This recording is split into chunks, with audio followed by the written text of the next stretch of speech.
চৈতালি রায়, খবর কলকাতা। গুন্ডা ফাটাকেষ্ট সহচরী। সহচরী নয়, সহযোদ্ধা। আর গুন্ডা ফাটাকেষ্ট নয়, স্বরাষ্ট্রমন্ত্রী ফাটাকেষ্ট। এই গুন্ডা তকমাটা আমি অনায়াসে আপনার নামের আগে বসাতে পারি। তুমি বোধহয় ভুলে যাচ্ছ তুমি কোথায় দাঁড়িয়ে কার সঙ্গে কথা বলছো। একটুও না। আমি দাঁড়িয়ে আছি একজন মাফিয়ার ডেনে, আর আমি কথা বলছি স্বরাষ্ট্রমন্ত্রীর পদ থেকে বরখাস্ত হওয়া একজন মাফিয়ার সঙ্গে। ক্যামেরা সব তুলে আছাড় মারবো। বেশি বার পারবেন না, ওপরে ছাতাটা তো উড়ে যেতে বসেছে। এবার বাটটার কি হবে তাই ভাবছি।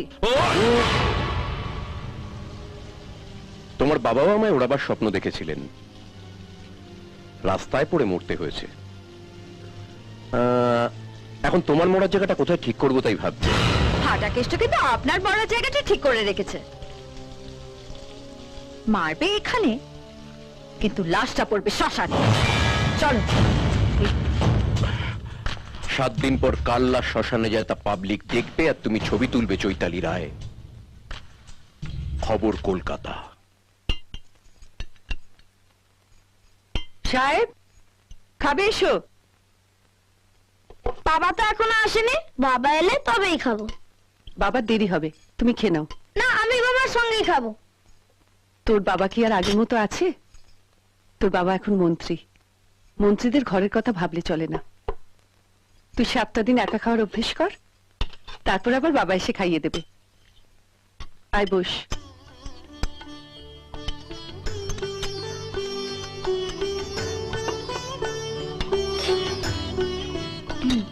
জানো মা, আজ থেকে আমার স্কুলের বন্ধুরা আমাকে কি বলে ডাকছে? কি বলে? মিনিস্টারের ছেলে। তোর বাবা খুব ভালো লোক, দেখিস ও সবার ভালো করবে।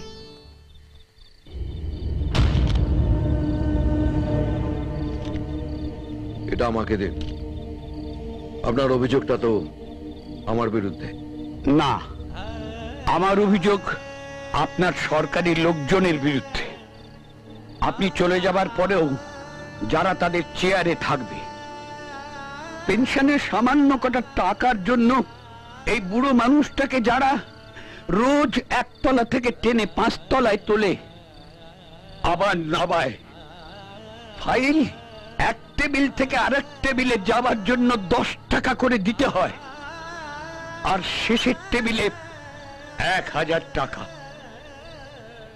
আজ আমি সব কটা সিঁড়ি পার করে উপরে উঠেছিলাম, কিন্তু শেষ টেবিলের 1000 টাকা আমার কাছে ছিল না। তাই ফাইলটা আবার 1 তলায় ফিরে এসেছে। মাঝে মাঝে ভাবি, কাদের জন্য স্বাধীনতা সংগ্রাম করেছিলাম? এই এদের জন্য, যারা স্বাধীনতা পেয়ে স্বাধীনতা সংগ্রামীকেই যন্ত্রণা দেয়। পকেটে আর 5 টাকা পড়ে আছে। ভাবলাম অভিযোগটা জমা দিয়ে বাড়ি ফেরার সময় 5 টাকার বিষ কিনে নিয়ে যাব। আচ্ছা, 5 টাকায় মরার মতন বিষ পাওয়া যায় না? এই টাকাটা আমায় দিন। কাল আপনি আবার যাবেন। কাল যদি আপনি আপনার পেনশনের টাকা না পান, তাহলে বিষটা আমার জন্য থাকলো। 5 টাকায় মরার মতো বিষ পাওয়া যায়।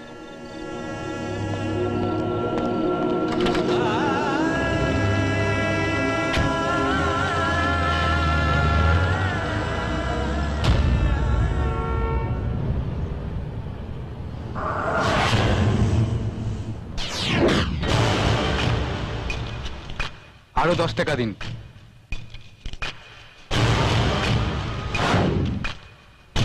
ফাইলটা বড়বাবুর কাছে নিয়ে যান। আচ্ছা।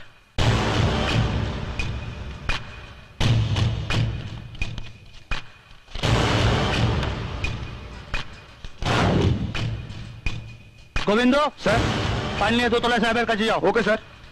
ওর সঙ্গে যান। আসুন।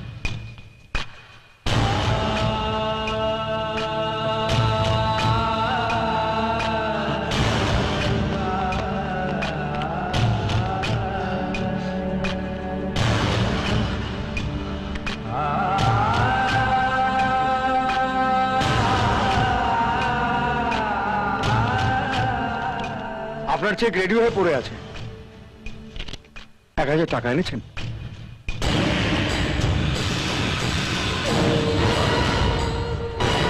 তোমার জন্য 1000টা প্যাঁদানি বরাদ্দ হয়েছে।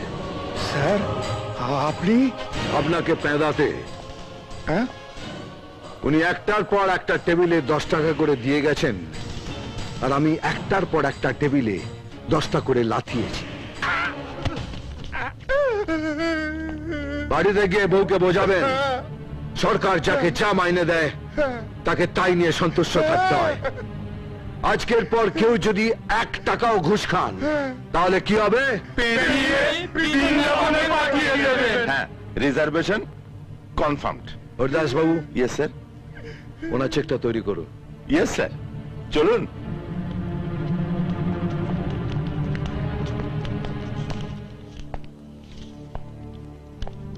আপনার এই 5 টাকাটা আমার কাছে রেখে দিলাম। যদি দেখি আপনার মতো কোনো মানুষ যন্ত্রণা পাচ্ছে, সেদিন এই টাকাটা আমার কাজে লাগবে।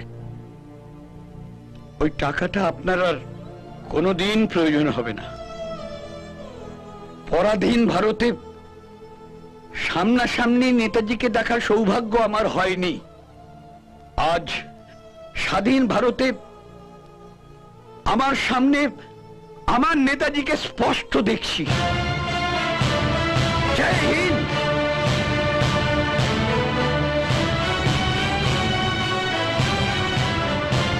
জয় হিন্দ। এখন থেকে কাজটা মন দিয়ে করতে হবে, বুঝতে পারছো?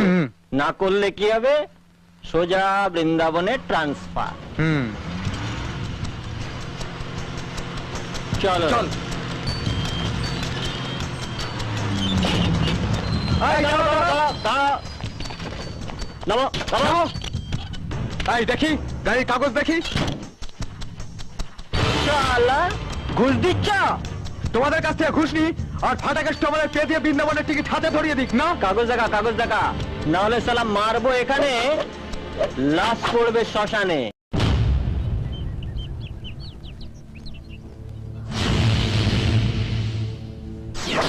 কাল কিছু ছেলে ট্যাক্সি স্ট্যান্ডে এসে একটা মেয়ের হাত ধরে খুব টানাটানি করছিল।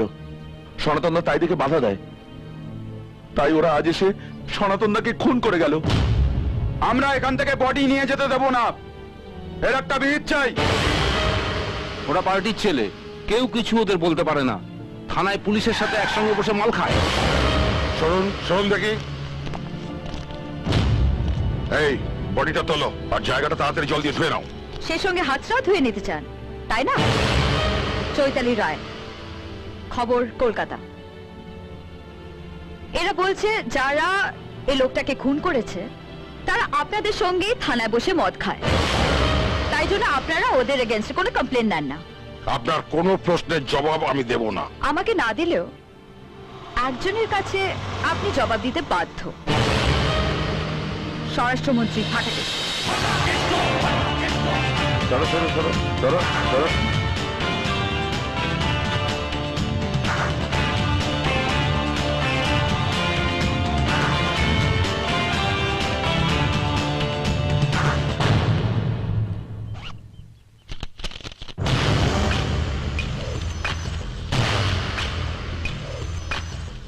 আজ পর্যন্ত এই এলাকায় 11টা খুন হয়েছে, আর থানায় এই 11টা খুনের কোনো রিপোর্ট নেই। স্যার, আমি এই 11টা খুনের রিপোর্ট চাই, আর ঠিক 11 সেকেন্ডের মধ্যে। স্যার, খুনটা শিবা আর তার দলবল মিলেই করেছিল স্যার। স্যার, শিবা এই অঞ্চলের একজন কুখ্যাত তোলাবাজ, প্রমোটারদের থেকে ভয় দেখিয়ে টাকা আদায় করে। রতন বসাকের লোক, সব মিলিয়ে 56টা কেস আছে ওর নামে। আমার আগের অফিসার শিবাকে ধরেছিল, কিন্তু 5 মিনিটের মধ্যে তাকে থানা থেকে ছেড়ে দিতে হয়, আর তার পরের দিন সেই অফিসারের কাটা মুন্ডুটা থানার সামনে পড়েছিল।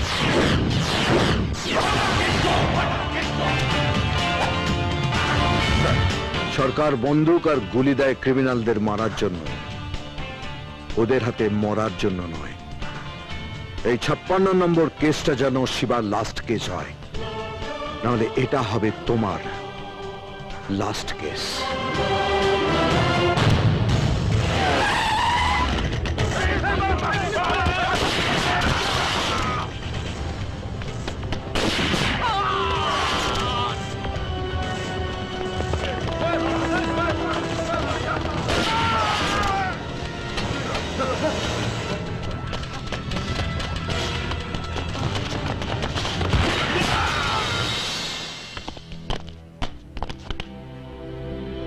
আমি পুলিশের এই ছবিটাই দেখতে চাই।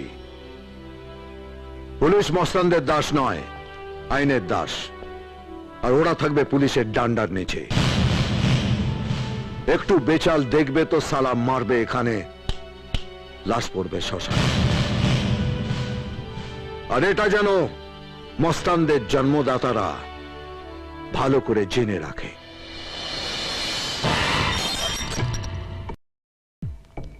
এতদিন আমার পয়সায় কিলে এখন আমার গায়ে বমি করছিস। আর এই পুলিশগুলো হয়েছে সালা সেরকম, যেই ফাটাকেষ্ট বললো অমনি আমার 5 জনকে গুলি করে মারলো। আর দাদা ফাটাকেষ্ট বেঁচে বেঁচে আমাদের লোকগুলোদের শেষ করছে। 7 দিনের মাথায় তো আমরাও থাকবো না। রাতে ফাটাকেষ্টর সাথে সিকিউরিটি থাকে না। বলুন তো, সোম থেকে শুক্র 5 দিনে গল্প শেষ। নয়াপট্টির মুসলমান বস্তিতে আমাদের ভোটার কত? 2000। আর বিরোধী পক্ষের 7,500। গল্পটা ওখানেই শুরু করো। 6 নম্বর দিনটা ফাটাকেষ্টর হবে না, হবে রণদেব পানের। বোমার আঘাতে 2 জন মারা গেছে। স্বরাষ্ট্রমন্ত্রী ফাটাকেষ্ট আসছেন ঘটনাস্থলে, তার সঙ্গে আছি আমরা, চৈতালি রায়, খবর কলকাতা।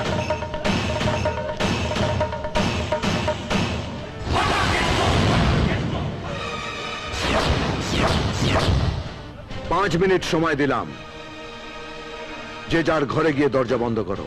ওরা আমাদের 2 জনকে খুন করেছে, আমরা ওদের 20 জনকে খতম করব। 4.5 মিনিট। এই সালা, আমরা কি চুরি পড়ে বসে আছি? খুন কা বদলা খুন। 4 মিনিট। এই, তুই তো সালা 7 দিনের মন্ত্রী, আজ আছিস, কাল খবর হয়ে যাবি। ফাটাকেষ্ট খবর দেখে না, খবর পড়ে না, খবর তৈরি করে। আমি যেখানে জন্মেছি সেটা গুন্ডাদের আতুর ঘর। দাইমার নাড়ি কেটে হাতে পেটো ধরিয়ে দেয়। আমাকে গুন্ডামি দেখাচ্ছিস না? সালা মারবো এখানে, লাশ পড়বে শ্মশানে।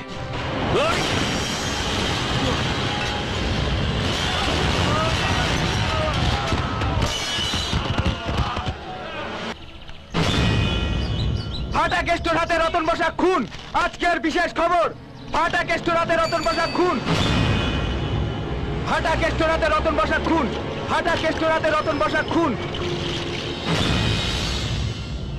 নয়াপট্টির সংঘর্ষ থেকে রণদেব পালের ঘনিষ্ঠ রতন বসাককে গতকাল বাই মা। স্বরাষ্ট্রমন্ত্রী ফাটাকেষ্ট গ্রেপ্তার করেছিলেন। আজ ভোরে পুলিশ লকআপে তার মৃত্যু হয়েছে।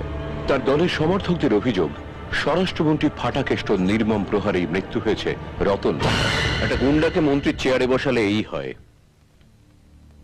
ভালো তো হয় না, উল্টে জনগণকে মরতে হয়। আমার হাতে পোস্টমর্টেম রিপোর্টের কপি আছে, তাতে স্পষ্ট দেখা যাচ্ছে যে ফাটাকেষ্টর হাতেই রতনের মৃত্যু হয়েছে। আমি মুখ্যমন্ত্রীর কাছে গুন্ডা ফাটাকেষ্টর শাস্তির দাবি করছি। সেটাই হবে আমার মৃত রতনের মায়ের প্রতি সান্ত্বনা। আমি এমএলএ ফাটাকেষ্ট, আমি এমএলএ ফাটাকেষ্ট, বুঝলে?